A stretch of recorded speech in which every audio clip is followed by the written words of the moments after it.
What's going on, guys? This is Sam. I saw this incredible macOS concept the other day for macOS 11, sort of like rumors that we've heard for it, but also a number of other features that I think a lot of people have been wanting to see for a really long time. So let's go ahead and just jump right into it. The promo image for this concept is incredibly busy. There's a lot going on here, but the first thing that I want to highlight as part of this concept that I have personally wanted to see as part of macOS for the longest time is Control Center. This has been on iOS since iOS 7, and it's still not really made its way to the Mac. All of the Mac controls for volume, brightness, anything else, it's all in the menu bar at the top, which is good, like it's very functional, but I would be totally down for a new design like this that looks very reminiscent of how the iOS Control Center does. I like that it's not just a direct copy and paste of Control Center on iOS. It looks a little bit different, but it also looks incredibly natural on a Mac desktop. You've got your quick toggles, you've got dynamic settings down below, which is really cool. Like they're only gonna show up if you need them. Right now, someone has their iPhone connected, so that shows up. When it's not connected, it's not going to show. I think that's a really great idea. I would love to see this. And unlike Control Center coming to the Mac, which we haven't heard anything about rumor-wise, we have heard that Universal Apps will be coming as a bundled part of iOS 12 and macOS 12.13. The idea here is that instead of developers having to design two entirely different apps, one for Mac, super different, one for iOS, super different, they can design one app for all platforms. And I think it's a really great idea. The concept absolutely kills how a number of apps would look using this new universal/dynamic app concept. So I think it sounds like a great idea, but I don't know how well it would work. Like, how would you design one application for your iPhone that would also now seamlessly work on your Mac? They're two entirely different platforms. One requires you to touch the screen, the other requires a keyboard and mouse. And the concept designer here suggests that it would basically just open in a separate window, sort of like on the iPhone. It would be like, instead of tapping on things on the screen, you would just use your mouse, use your cursor to use a standard iPhone app on the Mac. And honestly, it really doesn't look that bad. So it looks like apps can run on the Mac in two different ways if they are universal. Number one, if they have been optimized to run on both, which I could totally see Apple doing through a framework with iOS 12, with macOS 12.13. You've got an optimized version for Mac and optimized version for iOS, but they all have the same core components.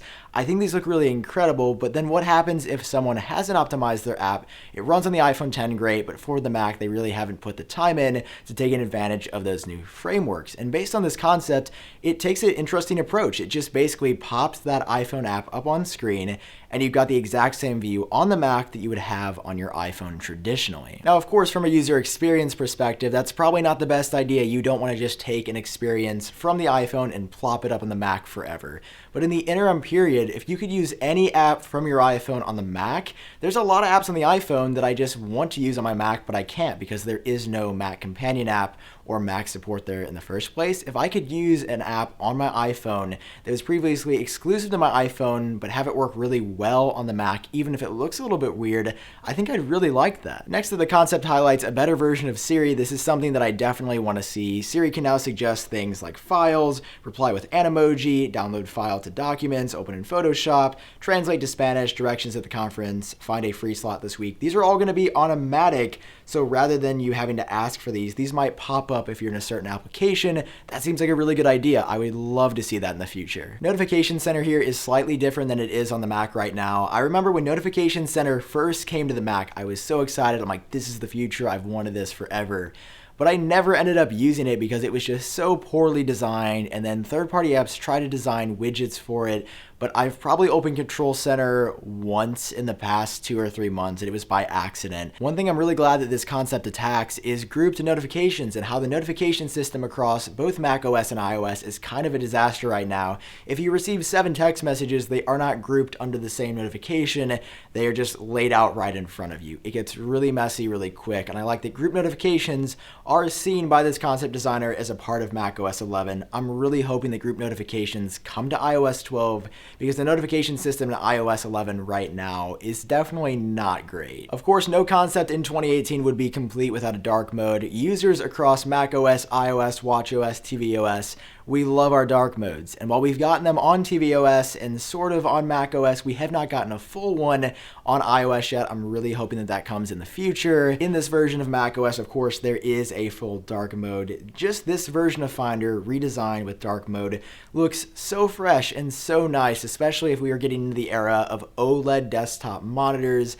This would just look incredible if you had a true black OLED flat design dark mode on a 27-inch, 21.5-inch monitor, I'd be so down to check that out. The last main part of this macOS 11 concept is something that I never really thought about as being a problem, but something that I could see being very useful in the future, especially as you begin to accumulate more and more Apple products. It's a device category section inside of settings where you can sync with iTunes wirelessly. Everything is wireless. Keep track of your devices, maybe update them to new versions of iOS wirelessly. This actually suggests that iOS 14.1.2 is the recommended version of iOS to update to. I'm glad that Universal Device Management was included as part of this concept because it's unique. We haven't seen anyone talk about it before, and it's a good vision to have for the future. As you accumulate more and more Apple products over the years, being able to take care of them all from the same place on your Mac could be really handy and could end up saving you a lot of time. What I like most about this concept is how in-depth and detailed everything is. It doesn't just talk about those 5 or 6 main features, it goes in-depth inside a number of applications and how they could be improved on the Mac in macOS 11.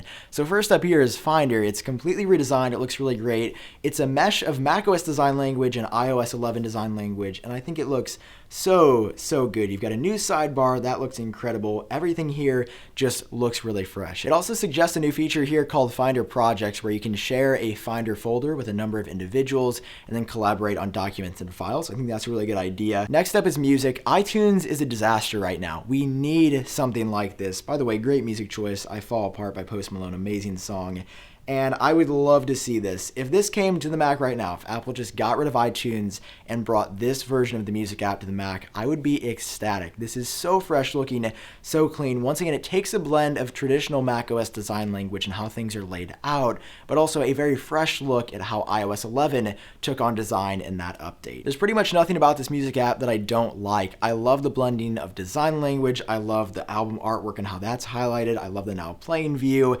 Everything about this is pretty much perfect. I really hope that something similar to this comes to the Mac in the very near future. Here's messages. This is another one of those must-needed updates for the macOS platform in the future. When you send iMessage effects, when you send Animojis, they work okay in the Messages app, but iMessage effects in general are completely absent. You don't get fireworks animations. It will just say in parentheses, sent with fireworks, sent with glitter effect, sent with this. And it doesn't actually show you what that effect looks like. For some reason, that is exclusive to the iOS and watchOS platform. In this version of macOS, macOS 11, as this concept suggests, you get fireworks, and of course, you also get Animoji support from the Mac. I see it as a logical progression that Apple will bring the Face ID and True Depth camera system to the Mac in the future. They started on the iPhone 10. There's rumors that they are bringing it to the next iPad Pros. Logically, it's going to be on pretty much every Apple product in the future because Apple has invested a lot into that technology and they want everyone to use it and adopt it. And I really like it, so I'm excited for that. Animoji support in the Messages app on the Mac would be incredible. There's such a fun part of iOS.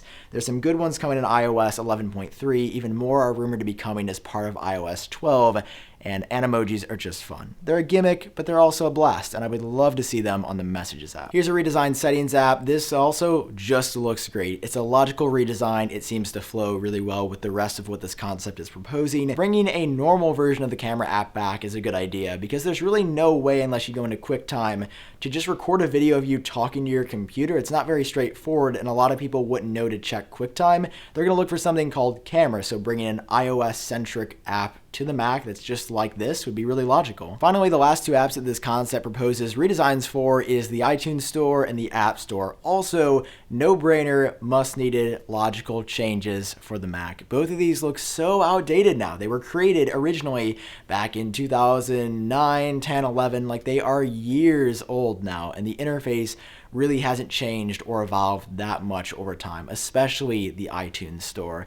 I hope we see all these changes. Honestly, I am blown away by the design work as part of this concept. macOS 11, if it looked just like this, I would be completely satisfied. I can't even imagine other apps like Final Cut Pro, Pixelmator, how those would look as part of this new design language, but I think that it would just be amazing. As always, I gotta hear your thoughts on this. If Apple released this tomorrow, would you be happy? Do you want to see something else as the next major redesign for macOS? Or maybe you're just happy with how macOS is right now. Let me know all your thoughts down below. And that's gonna be all for this video. It's an incredible concept. Of course, if you want to check it out, I will leave a link down below. below. This is blown me away. Excellent design work by Alvaro Pabicio. I'm sorry if I butchered that name, but this is seriously some really good stuff. If you enjoyed watching this video, it does help me out if you take just 1 second to drop a like down below, and of course, hit subscribe for more videos like this in the future. If you'd like to help support the channel, you can head over to shop.iupdateos.com, buy some merch. I've got some new stuff in the works, so get hyped for that. For now, I've been Sam. I hope all of you are doing great, and I will talk to you in my next video.